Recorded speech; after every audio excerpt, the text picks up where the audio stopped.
Yo, what's going on YouTube? It's Laajune here. Now we're back at it with another video. And as you guys see in today's video, we will be covering Tiny Tina's Wonderland. Now, this game has really been catching my interest for these past couple of days and weeks. So I feel like I decided to make some content on it. And what's the best not to make it on the Endgame content that they just revealed today, which is the Chaos Chamber. So before we get into the video, if you guys go to enjoy it, you guys liked it, make sure you guys hit that subscribe button, hit the notification bell as well so there's a video and always be notified when I upload a video. And most importantly, make sure you guys hit that like button. Without further ado, let's get into it. Alright, so when it comes to the Chaos Chamber, it states that it consists of 3 randomized dungeon rooms with mini boss fights, three more dungeon rooms, and also it comes with the main boss fight itself. So seems like each room that you go into will be randomized, so it could be a different experience each time you go into the Chaos Chamber, which is pretty nice, so it doesn't get that repetitive feeling to it. So that's pretty cool right there.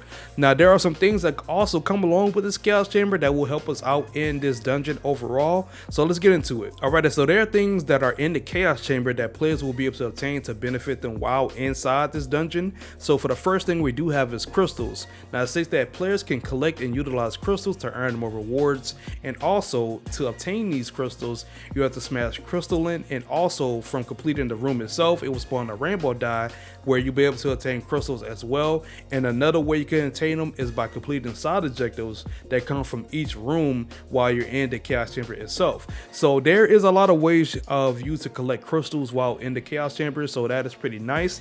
And speaking about the crystals, there are things that you can actually use for the crystals to earn extra buffs and rewards. Now this goes into blessings. Now it states that collecting enough crystals will activate an altar.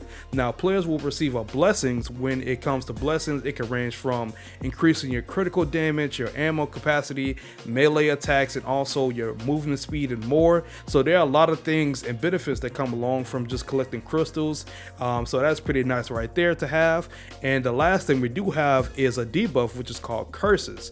Now it states that debuff will last for the rest of the run in the Chaos Chamber, but it can make things much harder for players to survive, but it will be a high risk high reward type of deal. So I like the fact that they are doing this. It just makes it more challenging. And if you're running with friends or you're matchmaking with it or get a group together, you guys can strategize and just be able to beat the Chaos Chamber, and you will be rewarded heavily for beating it with the curse itself.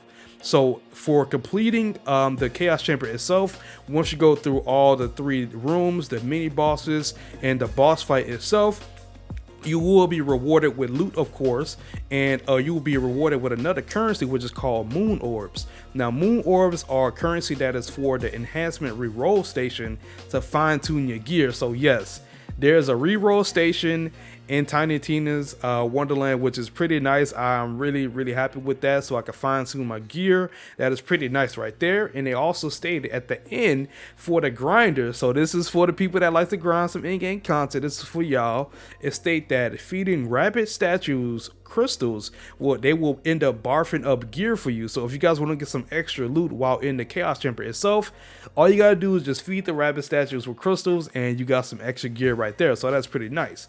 But that is all when it comes to the Chaos Chamber, when it comes to just the details overall when it comes to it. To me it seemed interesting. I cannot wait to get my hands on it and just play it myself. But yeah, that is it. Hopefully you guys enjoyed today's video as I enjoyed making it. But before we head out, if you guys are not, and make sure to subscribe to the channel. Don't forget to turn on post notifications when there's a video, and also be notified when I upload a video. And most importantly, make sure you guys hit that like button. Let me know in the comments how you guys feel about the Chaos Chamber itself and just how you feel about it. And if you guys are picking up Tiny Tina's, let me know in the comments. But yeah, that is it. Hope you guys enjoyed, and I am gone. Peace.